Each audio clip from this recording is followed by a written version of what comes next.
Today's episode is the introduction of the Numberblocks snore effect meter, and this video has been requested by Choni Wangmo. Enjoy the video.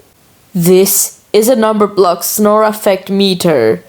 It looks a bit similar to a camera, but instead it records snoring clips and tells you what Numberblocks snoring effect are the characters snoring. So let's test this out.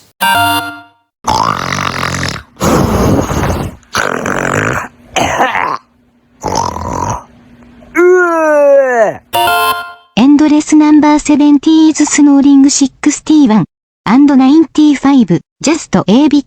Now, it's my turn. Since I'm the snore king of the whole app, I get to have a chance to record snoring clips.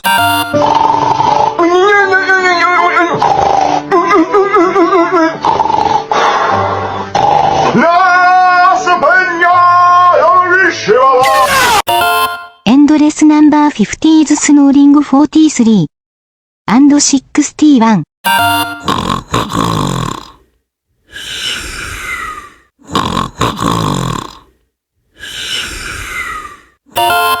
Endless number 20 is snoring 52 and 85.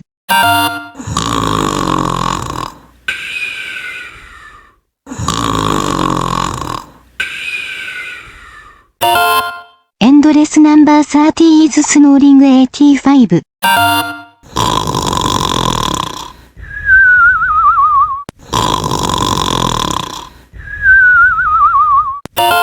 Endless number 77 is snoring 66.